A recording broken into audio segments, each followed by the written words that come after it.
fin la serie sobre la familia cristiana con este último tema que he titulado Preparándonos para la boda celestial. Y vamos a leer Apocalipsis 19, versículo 7. Dice así la Biblia: gocémonos y alegrémonos y démosle gloria, porque han llegado las bodas del Cordero y su esposa se ha preparado, y a ella se le ha concedido que se vista de lino fino, limpio y resplandeciente, porque el lino fino es las acciones justas de los santos. Fíjese usted, hermano, que en la Biblia encontramos muchas analogías sobre la iglesia de Cristo. Por ejemplo, vemos a la iglesia como el cuerpo de Cristo. También vemos a la iglesia como el templo de Dios. Por otro lado, habla sobre la familia de Dios, y todas son analogías acerca de la iglesia. También la vemos como la nación santa de Dios. Y vemos a la iglesia como la esposa de Cristo, y es donde nos vamos a enfocar en esta hora. Esta mención de la relación entre Dios y su pueblo en términos de matrimonio se remonta al Antiguo Testamento. Una y otra vez los profetas del Antiguo Testamento hablaban de parte de Dios, diciendo cosas como, por ejemplo, Oseas capítulo 2 versículo 19, no tiene que buscarlo. Decía: y te desposaré conmigo para siempre, te desposaré conmigo en justicia, juicio, benignidad y misericordia, y te desposaré conmigo en fidelidad. Hablando como de un matrimonio, ¿sí? Como el Señor como esposo y su pueblo como su esposa. Isaías también habló de esto y él dijo así: porque tu marido es tu hacedor, el Señor de los ejércitos es su nombre. Jeremías también dijo: convertíos, dice el Señor, porque yo soy vuestro esposo. Entonces vemos que esta figura del matrimonio en la relación de su pueblo con Dios, también Jesús habló una buena cantidad de textos. Por ejemplo, allí en Mateo capítulo 22, allí habla de una parábola de la fiesta de bodas, ¿sí? Donde alguien entró sin estar vestido de boda, o sea, no iba de caché. Y el Señor dijo: no, tienes que vestirte apropiadamente, haciendo de manera espiritual, haciendo una alusión a que tiene que ser cierta vestidura, ¿sí? Y Pablo en 2 de Corintios habla de que él tenía un celo de Dios, porque él quería desposarlos a los corintios con un solo esposo, para presentarlos como a una virgen pura a Cristo. Entonces, esos versículos que leímos al principio de Apocalipsis 19, 7 y 8 nada más tiene 22 capítulos Apocalipsis, y aquí vemos como la culminación de la historia humana. Se ve el juicio de los impíos en los últimos capítulos de Apocalipsis, pero se ve también la celebración de las bodas del Cordero con su esposa. ¿Quién es la esposa del Cordero? La iglesia. Ahora, ¿quién es la iglesia verdadera? Porque la Biblia menciona quién es la iglesia verdadera. La iglesia verdadera no es una organización en determinado país o región, no. La iglesia verdadera está formada por todos los creyentes fieles de todos los tiempos, ¿sí? Por todos aquellos que se arrepintieron y fueron lavados con la sangre de Cristo, nacieron de nuevo. Estos son los que forman parte de la verdadera iglesia de Jesucristo. ¿Se acuerdan cuando en una ocasión llegaron en una de las parábolas y le dijeron: oye, ¿qué no sembraste trigo? Dijo: sí, pues apareció la cizaña. Entonces le dicen a Jesús: entonces, ¿quieres que cortemos la cizaña? Y Jesús responde, dice: no sea que al cortarla también cortes con ella el trigo, ¿sí? Dice: no, déjalo crecer junto, así crecerá junto hasta el fin de los tiempos. ¿Qué significa esto? ¿Qué quiso decir Jesús? Que no todos los que van a las iglesias son hijos de Dios, porque crece el trigo junto con la cizaña. Entonces, bueno, yo le pido al Señor que todos los que estemos aquí seamos trigo, aunque según la Biblia nos dice que crece también la cizaña. Es decir, hay una iglesia que es verdadera, que se distingue por haber sido lavados con la sangre de Cristo, y otros que aunque asisten a las iglesias, en realidad no son parte de la iglesia de Cristo.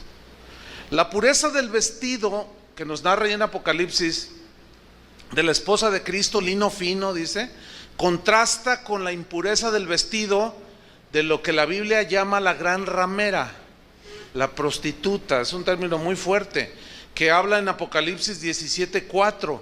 Dice que la mujer estaba vestida de púrpura y escarlata, y esta es la falsa iglesia. Había un énfasis en lo externo. Dice que estaba adornada de oro, piedras preciosas y de perlas, pero que en la mano tenía un cáliz lleno de abominaciones y de la inmundicia de su fornicación. O sea, gente que decía que esta figura de la gran ramera representa a la falsa iglesia, entre otras cosas, a los que estando ahí no son de él, son la cizaña. Entonces vemos vestiduras que simbolizaban algo. Ahora bien, Jesús vino al mundo para tomar una iglesia para él. Él la llamó su novia, su esposa. ¿Cuántos son la esposa de Cristo? El novio partió hace casi 2000 años, y la verdadera novia de Cristo ha permanecido fiel a la promesa de matrimonio que Jesús le hizo. Sin duda que ese día llegará. ¿Cuántos lo esperan ese día? Por eso dice proféticamente, ahí en Apocalipsis 19:7 que leímos, gocémonos, dice, es una escena futura, y alegrémonos y démosle gloria, porque han llegado las bodas del Cordero, y su esposa se ha preparado. ¿Qué ha hecho la esposa?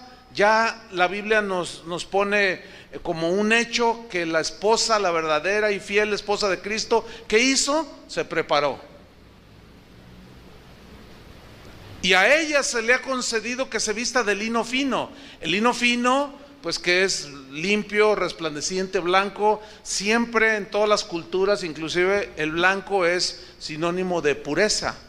Porque el lino fino o lino blanco, fino, son las acciones justas de los santos. Es decir, la evidencia de que una persona es hija de Dios es su vida cómo la vive, para Dios o para el mundo o para él mismo. Ahí es donde radica la diferencia. Entonces el atavío de la esposa es la justicia de los santos, o sea, de manera simbólica, blanco, ¿sí? Estas obras de justicia son la prueba de que han sido lavados y limpiados por la sangre de Cristo. Por consiguiente, la verdadera novia de Cristo, porque hay una que se dice que es su novia, pero coquetea con otros, ¿sí? La verdadera novia de Cristo clama por su venida, anhela ese momento, así como un esposo que le dice a su novia, me quiero casar contigo, y anhela ese día para de allí en adelante vivir por toda la vida hasta que la muerte lo separe con la esposa amada. Y ella también, y así nosotros, y así el Señor va a venir, porque Él es un Dios de pacto, y prometió venir por su novia, pero esta tiene que estar preparada. Y los verdaderos cristianos, la verdadera novia de Cristo, clama por su venida. Vaya conmigo a Apocalipsis 22, versículo 12, que viene siendo el último capítulo de la Biblia. Apocalipsis 22, 12. Y aquí es donde el Señor hace su promesa, ¿sí? Dice así, Apocalipsis 22, 12. He aquí, yo vengo pronto. Pronto. Pues ya hace casi 2000 años que se fue, y Él dijo que pronto. Pero luego vamos a ver ese punto. He aquí, yo vengo pronto, y mi galardón conmigo, para recompensar a cada uno según su obra. Yo soy el Alfa y la Omega, el principio y el fin, el primero y el último. Bienaventurados, dichosos, felices los que lavan sus ropas para tener derecho al árbol de la vida y para entrar por la puerta en la ciudad celestial, ¿se entiende? Mas los perros estarán fuera. Esta es una alusión a los judaizantes, ¿sí? Mas los perros estarán fuera, y los hechiceros, los fornicarios, los homicidas, los idólatras y todo aquel que ama y hace mentira. Yo, Jesús, he enviado mi ángel para daros testimonio de estas cosas en las iglesias. Yo soy la raíz y el linaje de David, la estrella resplandeciente de la mañana. Y el espíritu y la esposa dicen, ¿qué dicen? Ven.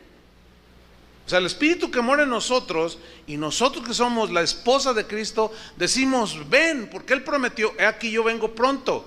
Y el espíritu que puso como sello de que le pertenecemos, Él clama junto con nosotros. El espíritu y la novia dicen, ven. Y el que oye diga, ven. Y el que tiene sed, venga. Y el que quiera, tome del agua de la vida gratuitamente, para poder estar. Esa agua es la palabra, es la limpieza que el Señor hace para poder estar sin mancha en su presencia. Ahora bien, entre tanto que viene el novio prometió, todavía no llega, todavía, pero ya está a las puertas aquí, cercano. No sabemos el día ni la hora, pero entre tanto que el novio viene por su esposa, la esposa o la prometida, la novia que somos nosotros, debemos permanecer fieles al compromiso. ¿Cómo? Fieles.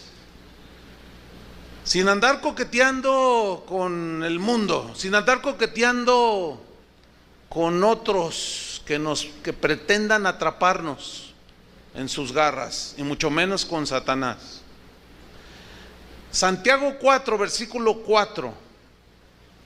Esta carta es escrita a cristianos, y yo quiero que pongan atención cómo, al ser escrita para cristianos, Santiago hace una advertencia, una llamada de atención para que la novia permanezca fiel al Señor, entre tanto que Él viene. Dice Santiago 4:4, oh almas adúlteras. ¿Qué es un adúltero? Es alguien que está casado y le anda coqueteando a otra, o una que está casada y le anda coqueteando a otro. Bueno, ténganlo por seguro que Jesús no va a andar viendo a otra más que a su novia, la iglesia, los que han creído que Él murió por sus pecados en la cruz. Él no va a andar coqueteando con otra ni con otros. Él es puro y santo y limpio, y es para nosotros la exhortación. Oh almas adúlteras, dice, ¿no sabéis? ¿Hay un niño aquí o es afuera? Si toman control por favor del bebé. Dice, ¿no sabéis? ¿Lo sugieres por favor? Sí, gracias. ¿No sabéis que la amistad del mundo es enemistad contra Dios? ¿Qué es hacerse amigo del mundo? Es consentir, vivir, aceptar el estilo de vida, el modo de pensar, el modo de vivir de las personas que viven en el mundo, pero que rechazan a Cristo. Eso es amistad del mundo. Dice, ¿no sabéis que la amistad del mundo es enemistad contra Dios? ¿Qué es la amistad al mundo? Enemistad contra Dios. Porque la manera de vivir y de pensar del mundo no concilia con la manera que Cristo quiere que su novia viva entre tanto que Él viene. Dice, cualquiera pues, quien sea, empezando por el pastor y quien sea, cualquiera pues que quiera ser amigo del mundo, se constituye enemigo de Dios. ¿Qué somos? ¿Amigos o enemigos? ¿Fieles o infieles? Porque decimos que somos la novia de Cristo, ¿no? O parte de la novia de Cristo. Versículo 5. ¿O pensáis que la Escritura dice en vano, el Espíritu que Él ha hecho morar en nosotros nos anhela celosamente? En Efesios dice que fuimos sellados con el Espíritu para el día de la redención. O sea, cuando Él venga y los que están muertos murieron en Cristo serán resucitados, y los que quedemos en su venida seremos transformados. Entonces dice, ese Espíritu quedó como un sello indeleble, imborrable en el corazón del verdadero creyente. Y ese Espíritu dice, o pensáis que la Escritura dice en vano, el Espíritu que Él ha hecho morar en nosotros nos anhela celosamente. O sea, no es en vano eso que dice que Él nos anhela celosamente. Dígame usted, ¿qué novio consentiría que su novia, antes de casarse, anduviera saliendo con otro o coqueteando con otro? ¿Qué novio se sentiría complacido con una novia así? ¿Cómo llamaríamos a una novia que, estando comprometida con su novio para casarse, sale con otro? Infiel, traicionera. No podemos traicionar a Cristo, hermanos. Tenemos que permanecer fieles, así como Él es el Dios de pactos que cumplió lo que prometió. Él prometió volver y vendrá, pero vendrá por una iglesia que lo esté esperando, que esté preparada. Entonces, cuando Jesús regrese por su novia para casarse, Él espera encontrar una novia preparada para la boda, una novia limpia, sin mancha, sin arruga, gloriosa, santa. Imagínense, ¿cuántos de ustedes han visto esto que voy a narrar? Lo invitaron a usted a una boda y el novio está allí una hora antes, ¿verdad? Todo nervioso y se acomoda el moño y está ahí, ¿verdad? Esperando y no llega. Oye, échale un fonazo, ¿qué pasó? Si ya viene. Y luego la novia, alguien le llama, oye, ya te tardas, ya vienen, ya llegaron por ti. Ay, se me olvidó. Ay, y tengo que vestirme. ¿Quién le va a decir, vente así como estés? ¿Cuándo han visto ustedes llegar a una novia al altar con el delantal todo lleno de birria o de mole? ¿Verdad que nunca? Yo jamás he visto a una novia así. Al contrario, se distingue por sobre todas las demás mujeres por su vestidura blanca y su belleza, ¿sí? Que se preparó desde tempranísimo. ¿Por qué? Para llegar y presentarse delante de aquel con el que va a vivir toda la vida hasta que la muerte lo separe. Bueno, esa es la misma idea de Cristo con su novia. ¿Cuántos son la novia de Cristo? Es la misma idea, no hay otra. Ahora bien, abra su Biblia en Efesios 5, por favor. Efesios capítulo 5. Allí habla de la analogía de Cristo y la iglesia, y nos dice cómo los maridos debemos de amar a nuestra esposa así como Cristo amó a la iglesia. De eso ya hablamos. Ahora hablar de la otra parte, de Cristo que amó a la iglesia, ¿sí? Efesios 5:24, ¿ya lo tiene?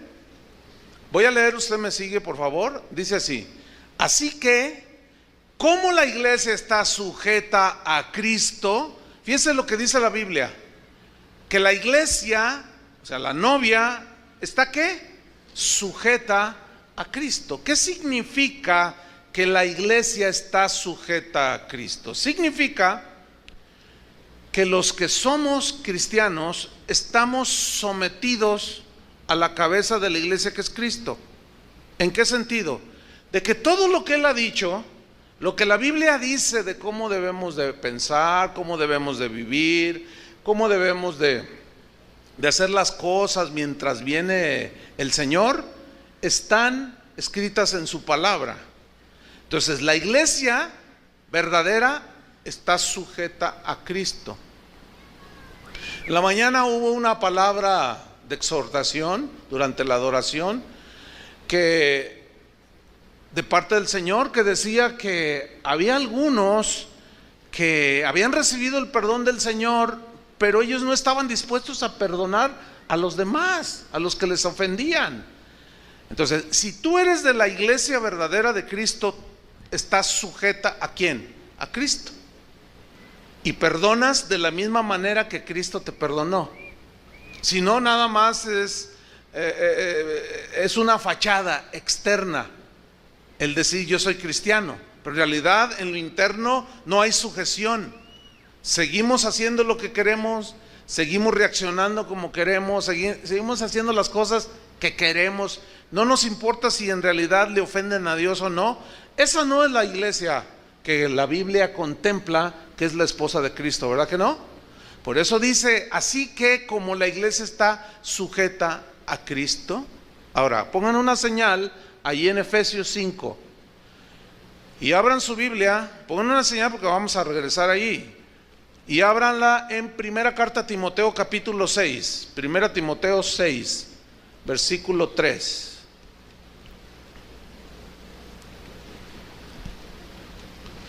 Entonces, la novia de Cristo está sujeta, ¿sí? 1 Timoteo 6:3, aquí se los voy a ilustrar o ampliar un poco el concepto en la misma Biblia. Dice 1 Timoteo 6:3, si alguno, quien sea, enseña otra cosa y no se conforma a las sanas palabras de nuestro Señor Jesucristo y a la doctrina que es conforme a la piedad, está envanecido, nada sabe. Ok, vámonos por partes. Si alguno enseña otra cosa, ¿enseñar qué? Algo contrario a lo que ya el esposo dijo que quería que su prometida hiciera. Si alguien enseña otra cosa y no se conforma, la palabra conformar aquí, conformarse, en el griego significa, tiene una idea de bastar, o sea, se lee así: si alguno enseña otra cosa y no le bastan las sanas palabras de nuestro Señor Jesucristo, o sea, no le dice, no, pues hay que meter esto, hay que hacer esto, la palabra del Señor, sí, bueno, Jesús dijo, pero también esto suena bien. Yo he notado últimamente que en las páginas de muchos cristianos, de pastores o de iglesias o de cristianos comunes, en sus Facebook, aunque no soy usuario, pero de alguna manera me doy cuenta de algo. ¿Saben qué es? Que muchos están poniendo frases, pensamientos de muchos que sí son cristianos, y algunos hicieron buena labor como ministros, como predicadores, pero yo pregunto, ¿dónde está la palabra de Dios, que es la que debe ser puesta? El día de hoy es como dijo Spurgeon, como dijo Paul Washer, como dijo MacArthur, como hasta a mí me han incluido allí, como dice Chuy Olivar. Yo no digo nada, no inventen. O sea, no, y ahora eso es lo común, ¿verdad? Y mientras más frases pones y la foto ahí del que sea, entonces yo digo, no, eso es ya nos empezamos a ir hacia el otro lado, fíjense. Está bien, muchos de ellos enseñaron cosas correctas, bien, ok, está bien, pero también se equivocan, porque todos nos equivocamos, ¿sí o no? Entonces el día de hoy se ha dado casi por un hecho, casi como palabra infalible, los dichos y las frases de muchos hombres y mujeres de Dios. Pero yo pregunto, ¿dónde están las sanas palabras de nuestro Señor Jesucristo? Sanas palabras que no tienen error. Yo puedo decir algo y equivocarme y tener cierta tendencia hacia algo en lo cual yo creo que no es necesariamente una herejía, pero puedo tener algún concepto de la Biblia, a lo mejor no completo, y equivocarme. Cualquiera puede tener eso. Y el día de hoy ya se le da más énfasis a eso que a la misma palabra de Dios. ¿Por qué no poner 1 Timoteo?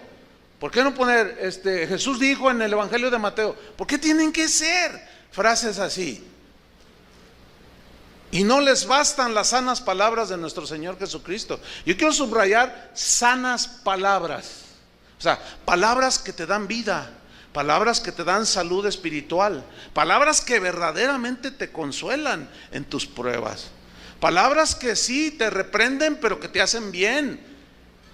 que te nutren, que te dan provecho. Entonces dice la Escritura, si alguno enseña otra cosa y no le bastan las sanas palabras de nuestro Señor Jesucristo y la doctrina que es conforme a la piedad. ¿Cuál es la doctrina que es conforme a la piedad? Es toda aquella doctrina que te enseña a amar más a Dios. La doctrina que es conforme a la piedad es toda aquella enseñanza que tú escuches o leas, que te lleva siempre a buscar más al Señor, que te hace un mejor padre, que te hace una mejor madre, un mejor hijo, que te hace un mejor hijo de Dios, que te hace una persona fiel. Esa es la doctrina que es conforme a la piedad. Piedad significa devoción a Dios. Ahora, la impiedad, que es lo contrario a la piedad, impiedad es sin piedad, o sea, sin devoción a Dios. Toda doctrina, escuchen, cualquier doctrina que te haga poner tus ojos en las cosas de este mundo es mala doctrina. Cualquier doctrina que te haga poner tu corazón y tus anhelos y deseos de éxito terrenal, de bienes materiales, es una mala doctrina. Es una doctrina que te lleva a la impiedad, a la falta de respeto y devoción a Dios. Y déjenme decirles, hermano, pero el cristianismo de hoy está lleno, está saturado de impiedad, de doctrinas que no son conforme a la piedad. ¿Por qué? Porque en lugar de llevarte hacia el Señor, te llevan hacia tu realización aquí en la tierra, a ser exitoso, a tener lo mejor que el mundo puede dar. Y todo eso es doctrina mala. El día de hoy a los cristianos se les enseña a ser irrespetuosos. Se les enseñan cosas como: a ver, hermano, abra su Biblia, ¿qué dice allí? Entonces todos repiten. Dice: pues mire, esa promesa, póngasela a Dios enfrente y dígale: tú prometiste darnos esto, tú prometiste, te doy 3 días para que me cumplas tu promesa. Esa es doctrina impía. Esa es mala doctrina.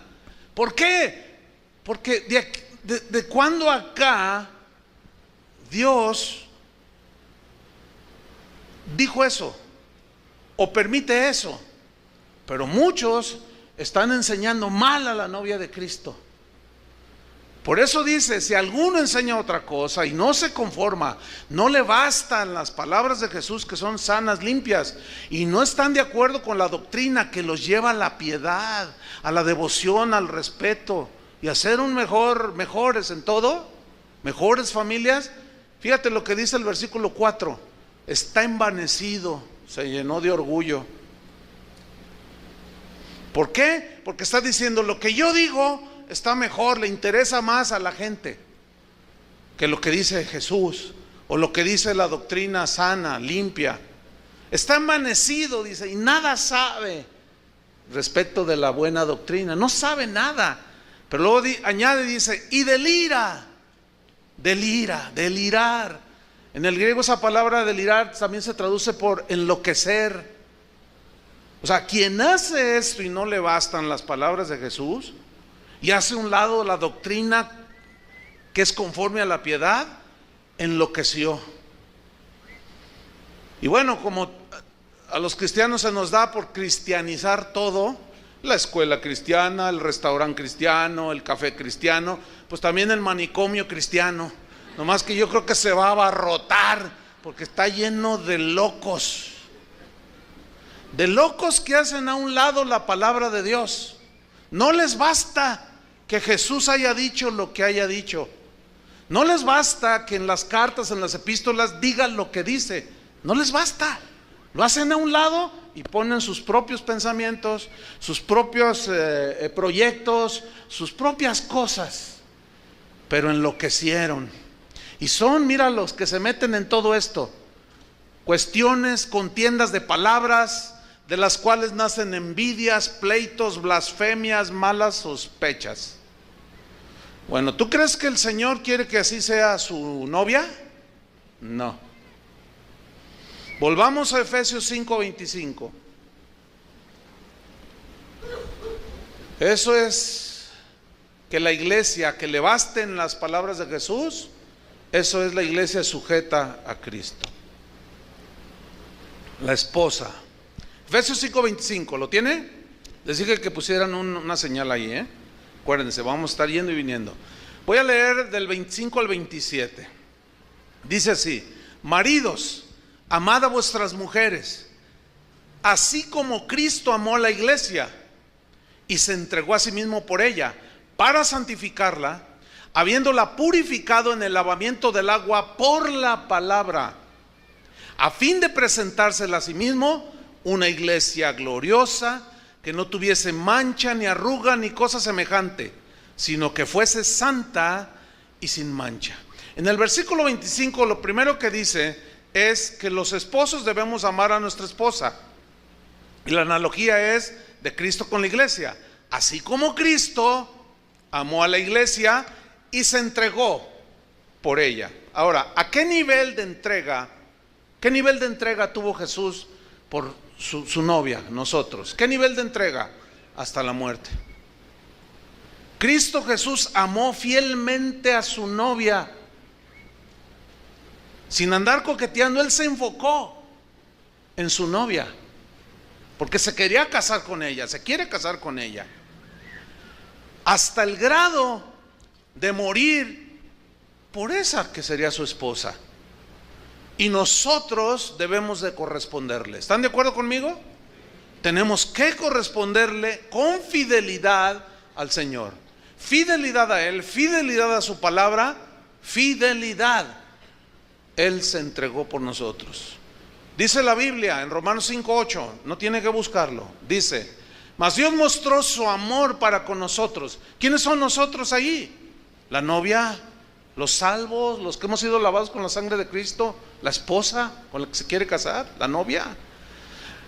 Mas Dios mostró su amor para con nosotros en que, siendo aún pecadores, a pesar de estar todos sucios y ser pecadores, Cristo murió por nosotros.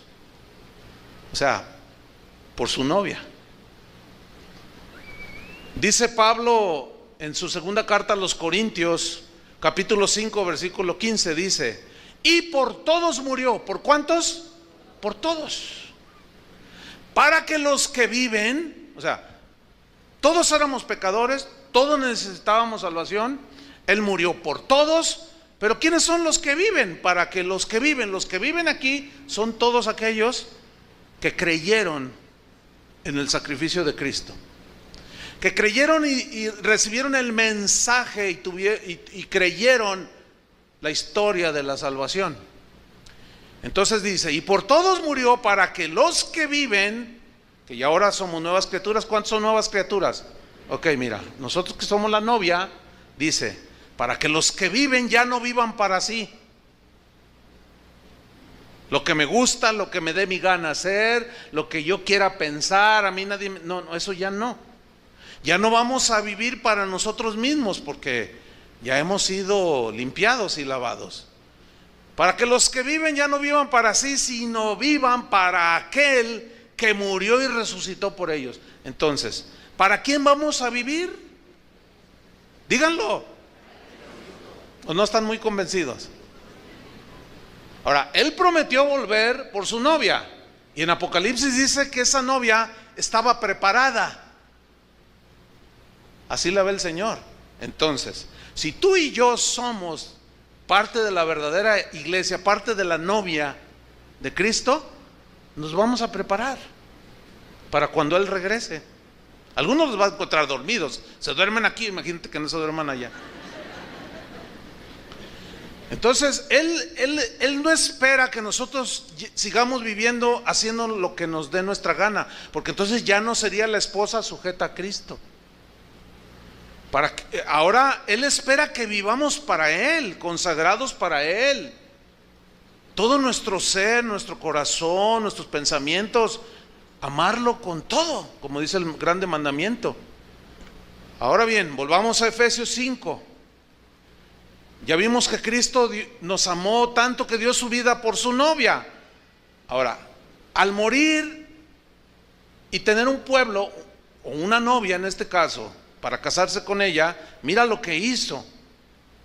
Leímos en el 25, se entregó a sí mismo por ella, dice el 26, para santificarla, es decir, para consagrarla para Él, para separarla para Él, así como cualquier novio que se compromete quiere su novia para él, se quiere casar con ella. Así mismo el Señor. En 2 de Corintios, deja una señal ahí, en 2 de Corintios 11:2, yo les voy a leer en la versión Palabra de Dios para Todos. Se lee así lo que Pablo dijo, 2 de Corintios 11:2. Escuche. Dios, dice Pablo, Dios ha hecho que yo me preocupe por ustedes, les dijo a los corintios. O sea, Dios puso en mi corazón el preocuparme por ustedes. En otras palabras, lo que yo quiero es que ustedes sean siempre fieles a Cristo. Acuérdense que yo les dije que estoy leyendo una versión, porque algunos le hacen, sí, nada más que no puso atención. Entonces dice, lo que yo quiero es que ustedes, decía Pablo, siempre sean fieles a Cristo. Es decir, que sean ustedes como una novia ya comprometida que se va a casar y que le es fiel a su novio y que se mantiene pura para él. En la versión Reina Valera dice, porque os celo con celo de Dios, pues los he desposado como con un solo esposo. Quiero presentarlos como una virgen pura a Cristo. ¿Sí? Entonces Pablo ansiaba que los cristianos entendieran que el amor hacia el esposo, o sea, hacia Cristo, hacia el novio, fuera total. Y él usó la figura de una virgen, símbolo de pureza. Y bueno, se refiere aquí virgen, pues a la novia, nosotros, pero aquí tiene una connotación de que la novia no sea ensuciada por falsas doctrinas. Ese es el contexto. Porque en el versículo 2, en la Reina Valera dice, porque me temo que ustedes no, tengo temor de que ustedes no sean fieles a Cristo, en otras palabras. ¿Sí? De que alguien los desvíe de la sincera fidelidad a Cristo. Y las doctrinas erróneas son las que nos desvían de Cristo y ensucian la ropa que Él nos puso. Volvamos a Efesios 5:26. Se entregó por la novia para santificarla. Y luego añade una frase, habiéndola purificado. ¿Me está siguiendo? Habiéndola purificado, o sea, a la novia, en el lavamiento del agua por la palabra. Esta frase es extraña a nosotros. Tenemos que ir un poco al contexto cultural, porque muchas expresiones en la Biblia son dichas en el contexto cultural del tiempo donde se dijo eso. Y voy a dar un breve contexto cultural. Miren, en los tiempos de Cristo, unos 2-3 siglos, o sea, los griegos, y hasta después todavía algunos siglos más adelante, pero en los tiempos de Cristo, una novia que se iba a casar, que era pedida en matrimonio, ella debía hacer un ritual. ¿Cuál era? ¿En qué consistía el ritual? En bañarse con agua limpia. Ahora, una novia que se va a casar por higiene se baña, ¿no es cierto? ¿Cuántos se bañaron hoy? Pues algunos, bueno, ¿para qué les digo? No, pero bueno, ok, por higiene nosotros nos bañamos, ¿cierto? Pero aquí era un ritual, era como una simbología, una representación de algo. Entonces lo que hacía la novia antes de llegar a la consumación de la boda, pues, la novia se bañaba como un ritual. Y de esa manera, simbólicamente, cuando se presentaba delante del novio, ella, de manera simbólica, repito, estaba diciendo que ella estaba limpia de toda suciedad, que ella estaba limpia de todo asunto que tenía que ver con su vida pasada. A lo mejor anduvo con otros hombres, a lo mejor no era virgen, a lo mejor hizo cosas feas, pero el hecho de bañarse con agua limpia estaba simbolizando, todo eso ya quedó atrás, ¿sí? Todo lo que yo hice en este momento ha quedado atrás, y se presentaba delante del novio. Ahora, la mentalidad de los novios de aquel tiempo, del novio y de la novia, era más o menos esta. Cuando el novio hacía público por medio de invitaciones a la boda, eso se suele hacer todavía, ¿no? Y también la novia hacían público ya su compromiso de casarse. Cuando ellos lo hacían de esa manera, que todo el mundo se enterara, nos vamos a casar, el hombre estaba diciendo: escuchen todas las mujeres de Jerusalén, yo ya soy un hombre no disponible. Fíjense qué interesante, ¿no? Lo mismo decía ella al hacer público su compromiso. Hey, varones jóvenes de Jerusalén, o de qué sé yo dónde, de Tangamandapio, como dijo Toño, soy una mujer comprometida, apartada. Entonces, olvídense de pretender que yo me fije en alguno de ustedes, ya estoy apartada. ¿Entendieron? Eso es lo que en aquella cultura, y hasta la fecha, bueno, no se menciona mucho, pero se entiende por sentido común, que un hombre que se quiere casar con una mujer le está diciendo a las demás que ya no está disponible, que ya está comprometido, y que ella también. Por eso es que el matrimonio es de las cosas más sagradas que hay.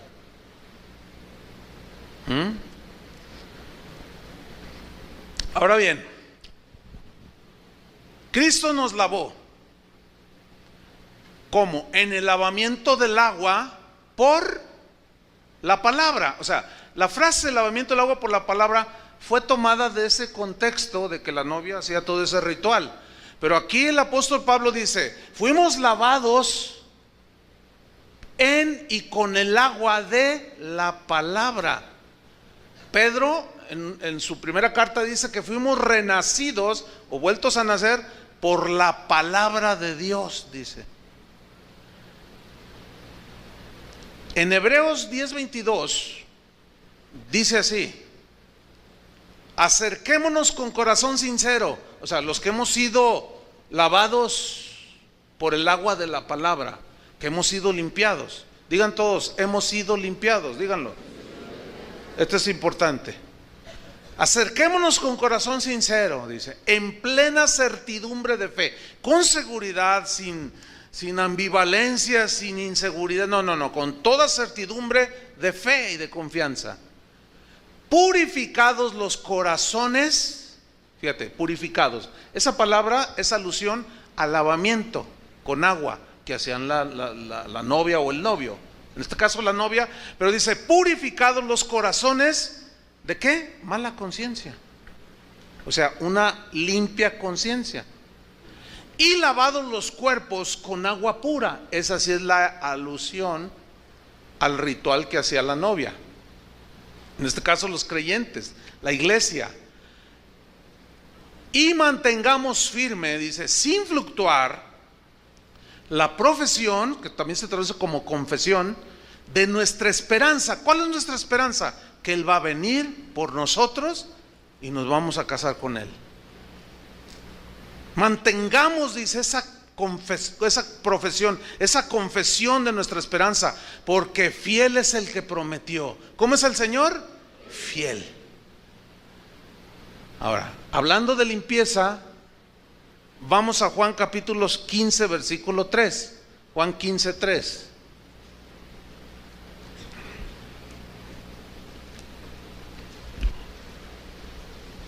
Dice así: Juan 15:3.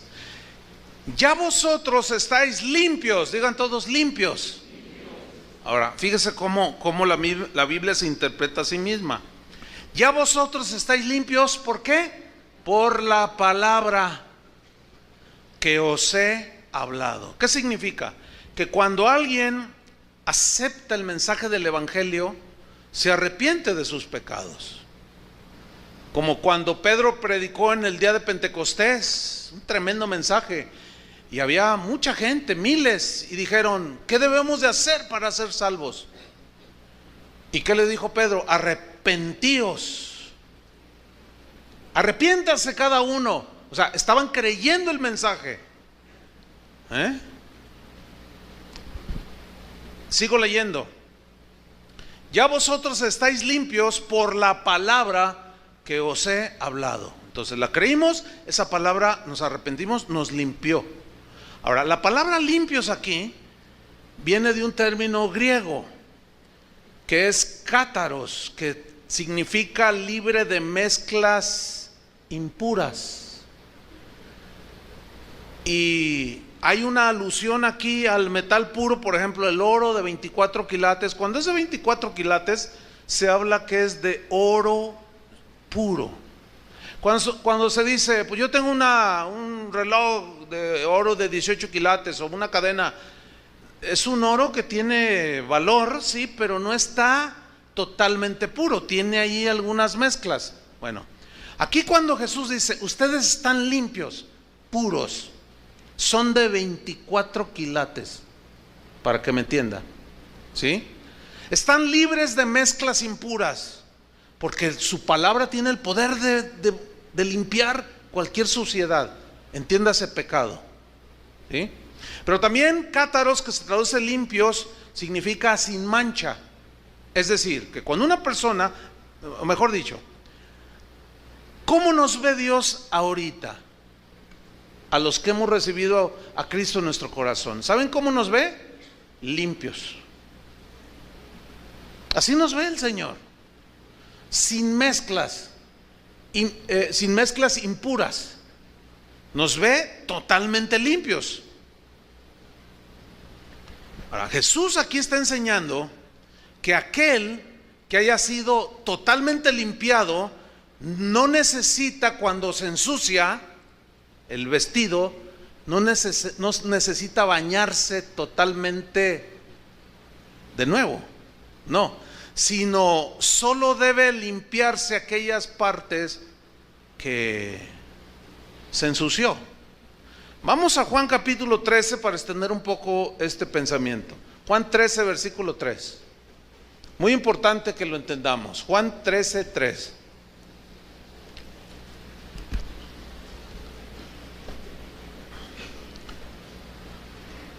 Dice así.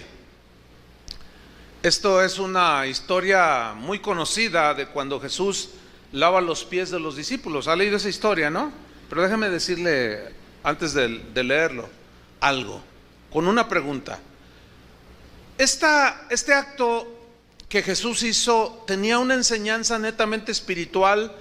¿O el propósito de Jesús al lavar los pies a los discípulos era para que nosotros literalmente hiciéramos lo mismo? ¿O para enseñarnos algo profundo en sentido espiritual?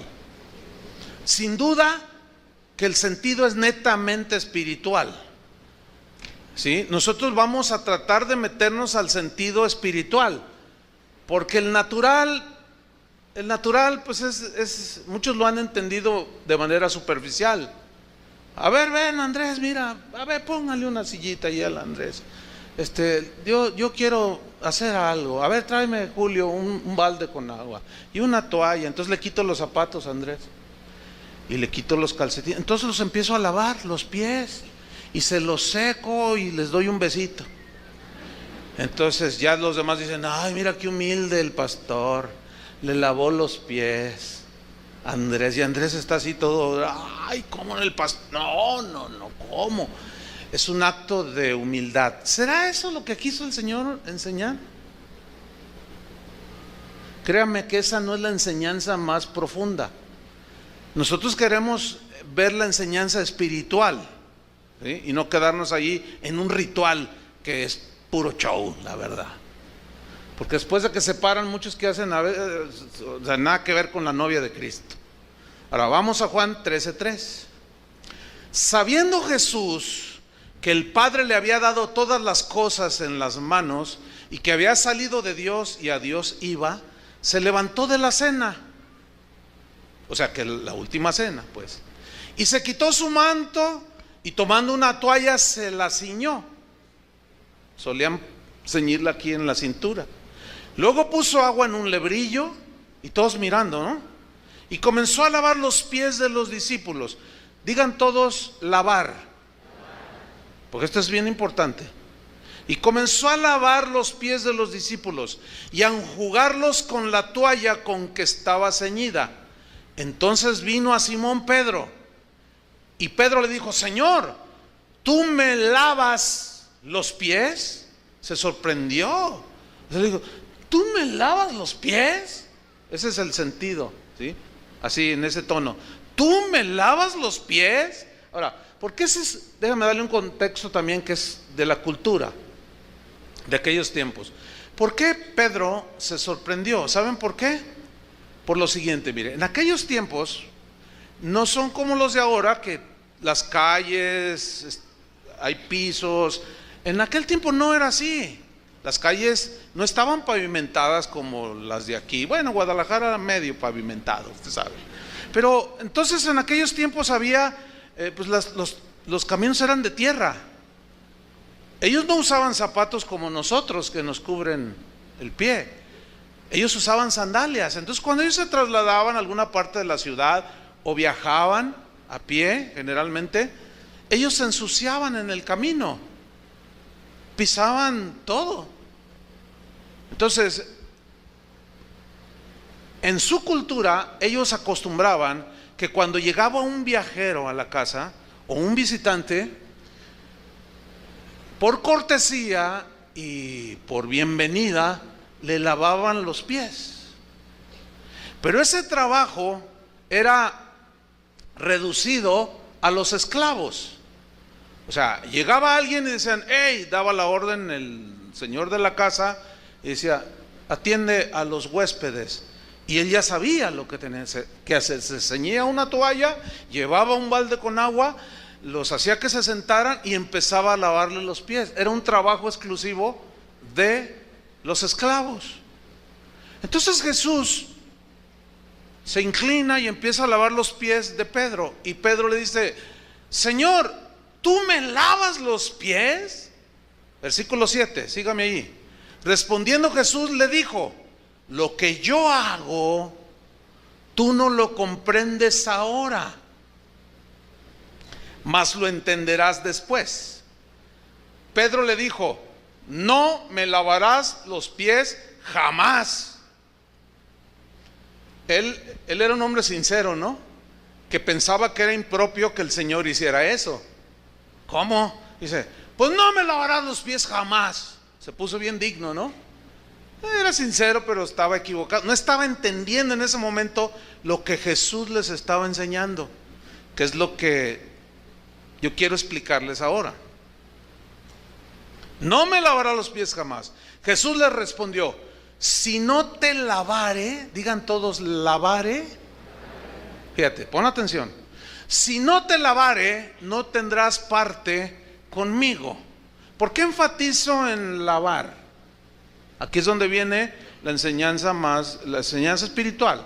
Porque miren, el verbo lavar aquí en este versículo 8, en el griego aparece el vocablo nipto, N-I-P-T-O, y es un verbo que se usaba principalmente, la referencia era a lavar alguna parte del cuerpo que se ensuciaba, como las manos, los pies o la cabeza, ¿sí? Eso significa nipto. Entonces cuando Jesús le dice, es que hay como un juego de palabras que en nuestros idiomas, como el castellano, aún el inglés mismo, o el alemán, o el que sea, no transmiten la idea que transmite el idioma griego, ¿sí?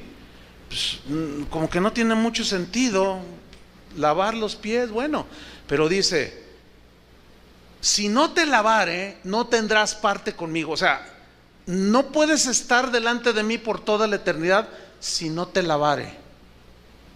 ¿Me están captando? Ok, pero allí habla de algunas partes del cuerpo que estaban sucias.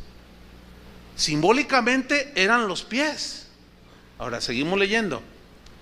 Le dijo Simón Pedro, Señor, y aquí ya cobra sentido, no solo mis pies, porque él entendió esa palabra que describía precisamente que no tenía que ser limpio todo, porque ya les había dicho, ya vosotros estáis limpios por la palabra que yo os he hablado. Dice, Señor, no solo mis pies, sino también las manos y la cabeza. Oh, mire qué interesante. Las manos, los pies, la cabeza, son partes del cuerpo. Ahora, nosotros tenemos una vestidura, Él nos limpió totalmente, pero a veces nos ensuciamos. Ensuciamos nuestros pies, decimos anda en malos pasos. Y a veces nuestros pies nos llevan a lugares donde el novio no quiere que estemos. ¿Sí me estoy explicando, no? Nuestras manos las ensuciamos tomando cosas que no son nuestras, o golpeando a la esposa, y hacemos cosas con las manos que nos ensucian. ¿Entiende ese pecado? ¿Sí? Y el Señor no quiere que nos ensuciemos, pero estamos en el mundo y tenemos reacciones y seguimos en una imperfección, humanamente hablando. En la cabeza está nuestra mente. ¿Cuántas veces los pensamientos se echan a volar y empezamos a pensar cosas que el esposo no quiere que pensemos, y ensuciamos nuestra manera de pensar y de reaccionar y de hacer las cosas? Nuestros ojos, dijo Jesús que los ojos son las ventanas del alma, que si ponemos los ojos en las cosas buenas, nuestro ser interior, ¿cómo va a estar? Limpio. Pero ¿cuántas veces nuestros ojos nos han ensuciado el interior, el corazón? ¿Por qué? Porque vemos cosas que el esposo no quiere que veamos, y nuestro interior se ensucia, se mancha. ¿Sí? Sigo leyendo. Señor, no solo mis pies, sino también las manos y la cabeza. Jesús le dijo, pongan atención, el que está lavado no necesita sino lavarse. ¿Cómo? A ver, ¿cómo está eso? Está medio extraño, ¿no? El que está lavado no necesita sino lavarse. Ven, no tiene sentido. O sea, es como un juego de palabras que no cobra el significado que quiere darnos la Biblia. El problema está en la traducción, no en el original. Pero lo vamos a explicar. Jesús le dijo, el que está lavado, y aquí el vocablo lavado en el griego es otra palabra distinta a la del versículo 8, si no te lavare. En el 8 es nipto, que significa lavar partes del cuerpo, pero en el 10, lavado es el vocablo louo, L-O-U-O. Ok, este verbo se usaba para describir cuando una persona se bañaba totalmente, o cuando un bebé o un niño era bañado por su padre totalmente. Entonces allí ya empieza a cobrar sentido y hay una diferencia, ¿no? Ahora fíjese cómo se lee aquí, o cómo se debe de entender. Jesús le dijo, versículo 10, ponga atención, el que está totalmente bañado, limpio, puro, no necesita sino lavarse. Y ahí lavarse es nipto, que significa las partes de tu cuerpo que te ensuciaste, como las manos, los pies, la cabeza, etcétera.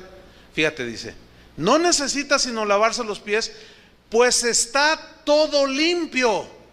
¿Cómo está el creyente en Cristo, todo limpio. Pero a veces nos ensuciamos la vestidura. Le pongo un ejemplo. Usted se baña temprano y ya está bien limpiecito, bien bañadito, bien bañadita. Y luego suena la campana de la basura, del carretón de la basura, ta, ta, ta, ta, ta. Entonces usted dice, ¡ay, la basura! ¡Córrele! Entonces usted va y toma la bolsa de la basura o el canasto, qué sé yo, y va y lo saca y lo enreda así rápido mientras va y va chorreando y todo. No sé a ustedes les chorrea, pero a mí siempre me chorrea, no sé por qué, pero siempre chorrea.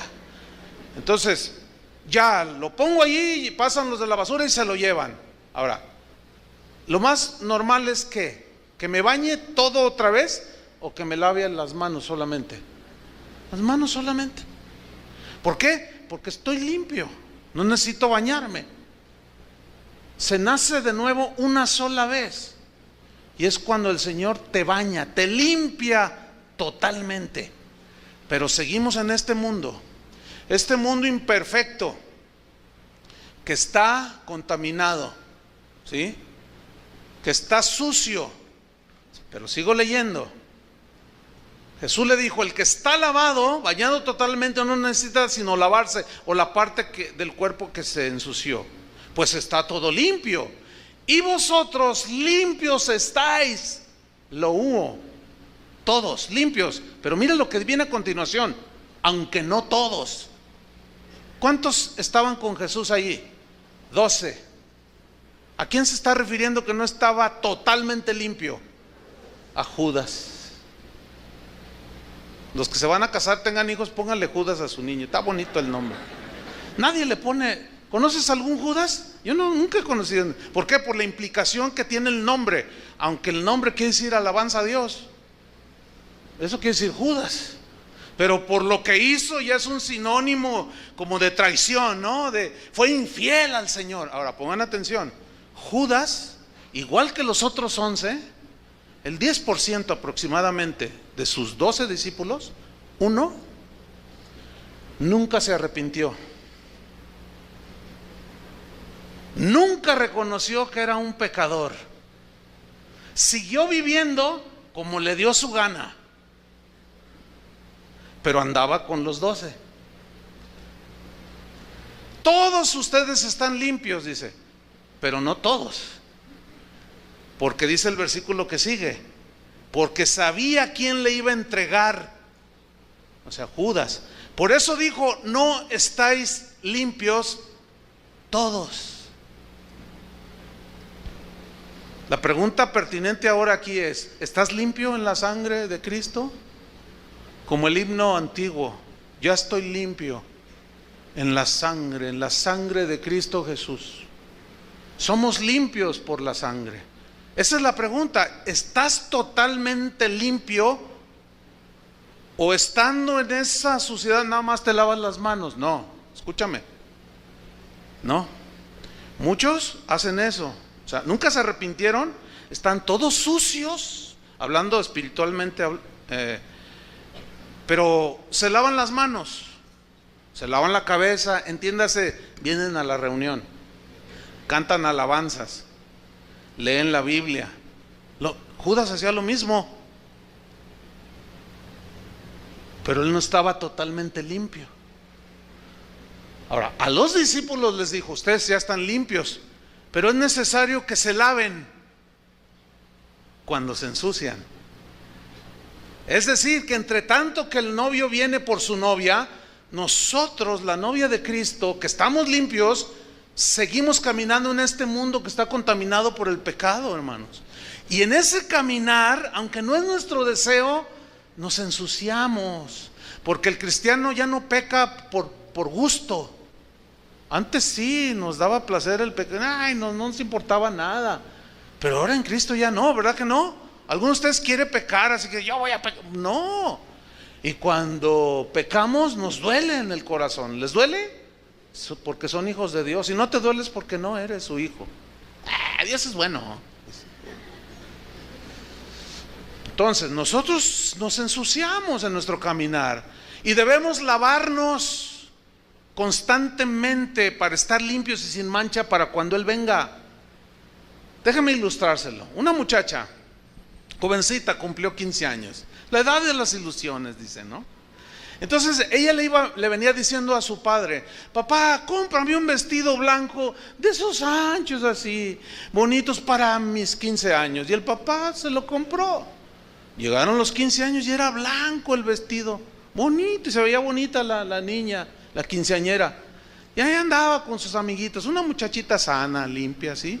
Y ahí andaba jugando, y de pronto entre ellos dijeron: vámonos al bosque a jugar allá, a un columpio. Y, papá, voy a ir con mis amigos en el día de su fiestecita. ¿Nos dejas ir? Pero hija, queremos meternos a la cueva, papá. Había una cueva por allí. No, hija, ¿cómo te vas a meter a la cueva si allí hay murciélagos, hay muchas cosas y te vas a ensuciar el vestidito, mija? No te metas allí, o cámbiate el vestido, ponte otra cosa. No, yo quiero andar con mi vestido blanco. Pero déjame entrar a la cueva. Te vas a ensuciar, hija. Y la muchacha insistió. El padre dijo: bueno, está bien, ve. Y ahí va la niña, y ahí van todos jugueteando y todo. Y cuando entran a la cueva, ella va así, ¿no? Cuidándose, porque pues su vestido era blanco. Y ella tuvo cuidado. Pero al salir, después de jugar unos, qué sé yo, minutos allí, cuando salen, se da cuenta, mira, y ven que en su lado derecho tenía una mancha de tizne. ¡Ay, mira nomás! Y luego por acá parecía una manita, como que algún niño le dio miedo y la agarró. Y estaban los deditos todos con tizne. Y pues ya vio que sus zapatitos blancos también estaban sucios, y que ya tenía aquí algo de murciélago. Entonces llega con su papá y le dice: hija, mira nada más, papá, yo hice todo lo posible. Créeme que yo no hice nada como para ensuciarme. Pero hija, ¿quién se mete a una cueva así y puede salir limpio? Ok, vivimos en un mundo que está sucio, ¿sí o no? El Señor lo sabe. Por eso nos dejó provisión para lavarnos. ¿Me está entendiendo? O sea, nosotros no queremos, pero luego los amigos se agarran de nosotros. Entiéndame, ¿no? Vamos a un lugar que no debemos y nos ensuciamos la vestidura que Él puso, lino blanco, y nos ensuciamos. Bueno, Él nos dejó provisión. Pablo dijo: así que, amados, puesto que tenemos tales promesas, limpiémonos. Ahora es cuestión de nosotros. Limpiémonos. Y es nipto ahí. Limpiémonos de toda contaminación de carne. O sea, todas las obras de la carne, las reacciones, los pensamientos, todo lo que tiene que ver con la carne. Limpiémonos de toda carne, contaminación de carne y de espíritu, perfeccionando la santidad en el temor de Dios. Cuando Pedro negó a Jesús, ensució su espíritu. ¿Me explico? Pero él estaba limpio. ¿Qué tenía que hacer nada más?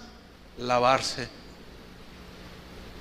Ok, creo que me están entendiendo bien.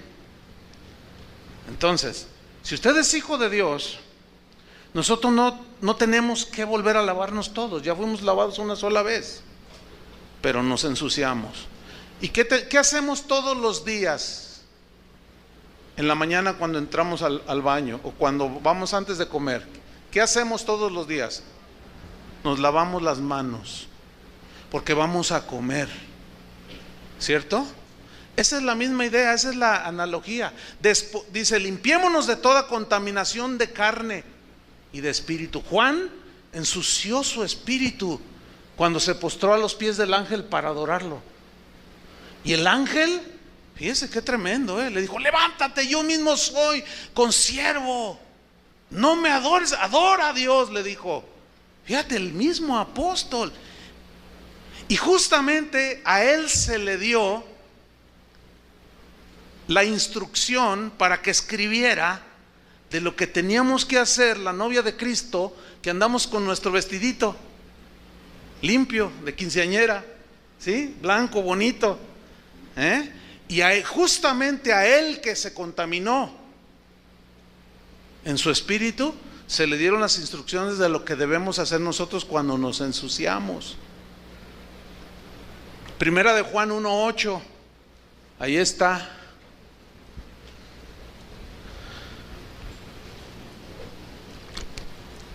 Dice así: si decimos que no tenemos pecado, aquí está hablando ya a los que estamos limpios, pero nos ensuciamos. ¿Quién de aquí nos ensucia? Todos nos ensuciamos. Si decimos que no tenemos pecado, nos engañamos a nosotros mismos y la verdad no está en nosotros. ¿Cuál verdad? La verdad de que nos ensuciamos. Esa fue la enseñanza que Jesús le quiso dar a Pedro y a los demás cuando le lavó los pies. No un acto literal. Versículo 9. Si confesamos nuestros pecados, o sea, todo esto es posterior al nuevo nacimiento, ya con nuestro vestido blanco, ¿sí? Si confesamos nuestros pecados, nuestras manchas, nuestras arrugas, Él es fiel y justo para perdonar nuestros pecados y, ¿qué dice? Limpiarnos de toda maldad. Y allí limpiar es partes del cuerpo, que metafóricamente o simbólicamente significa a esas cosas que como cristianos, entiéndase, nos manchamos el vestido. A veces se nos salen las mentiras, ¿no es cierto? A veces el carácter nos hace algunos les hace decir una palabrota. A otros el marido cristiano y un buen cristiano, pero de pronto algo le pasó y se enojó y empujó a la señora y, ay mi amor, perdóname, no, pensé que nunca me ibas a... Y el otro se siente mal. ¿Por qué? Porque ya está limpio y tiene un corazón, el corazón de la novia de Cristo, pero se ensució. ¿Entienden? Se ensució. Entonces, ¿qué hace? Confiesa su pecado al Señor, le pide perdón y Él es fiel y justo para perdonar nuestros pecados y limpiarnos. Nos lava los pies, las manos, la cabeza. Versículo 10. Si decimos que no hemos pecado o que no nos ensuciamos con el pecado, le hacemos a Él mentiroso y su palabra no está en nosotros.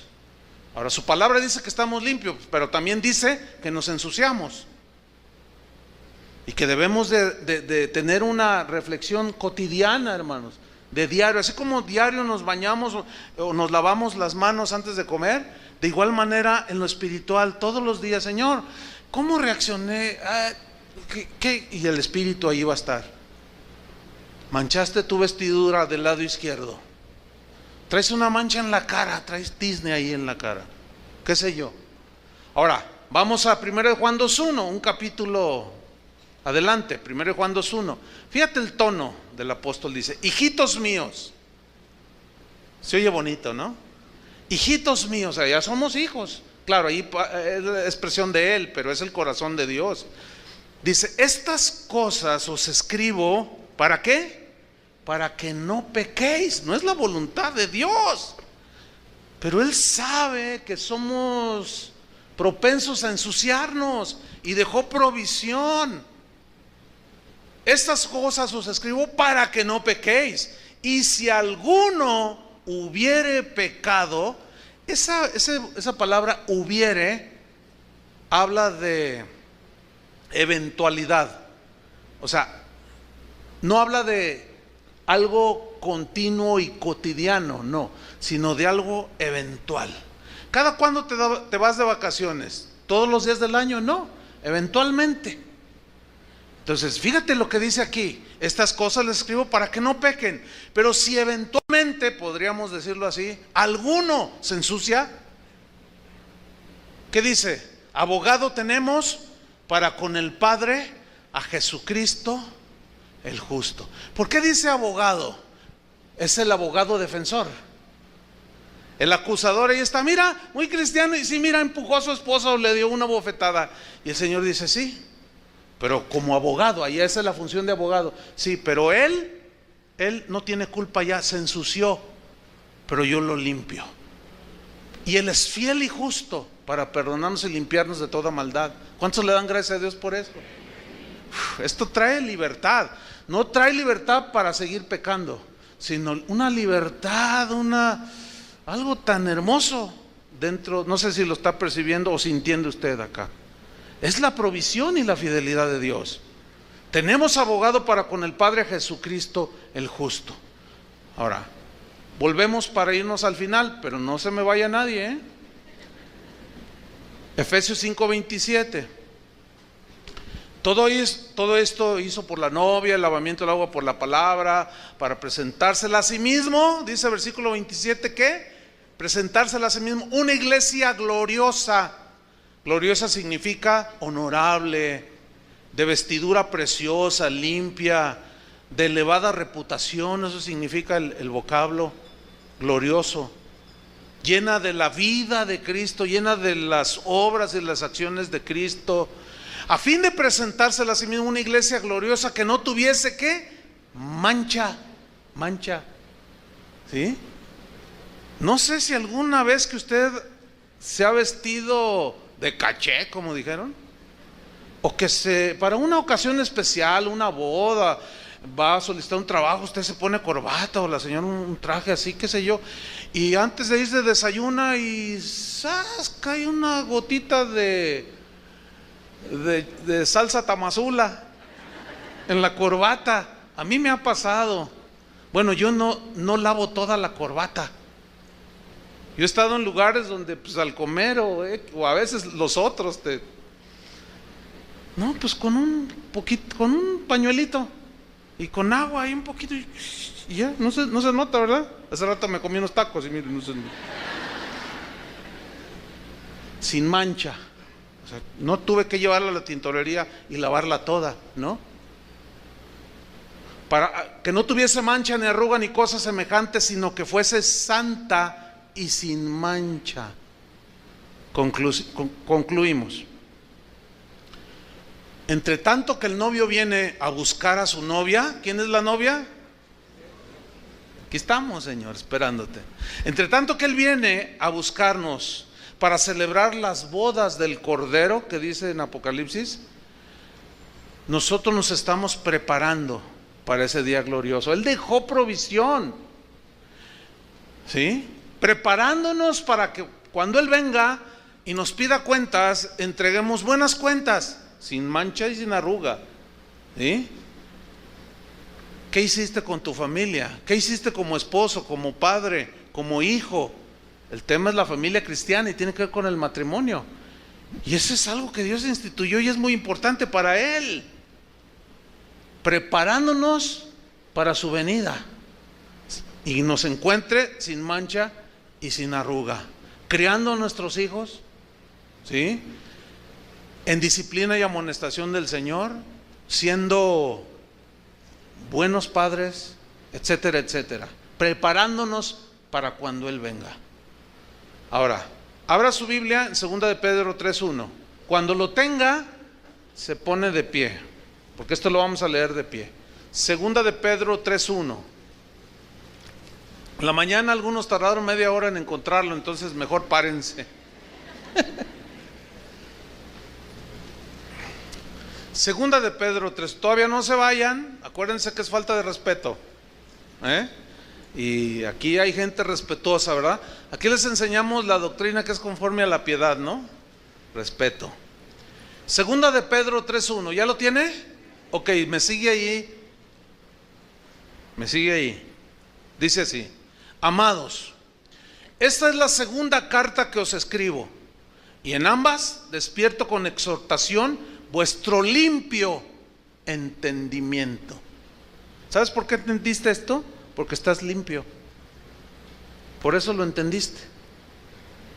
Porque el que no lo entiende es porque tiene el entendimiento ahí entenebrecido. Sigo leyendo versículo 2.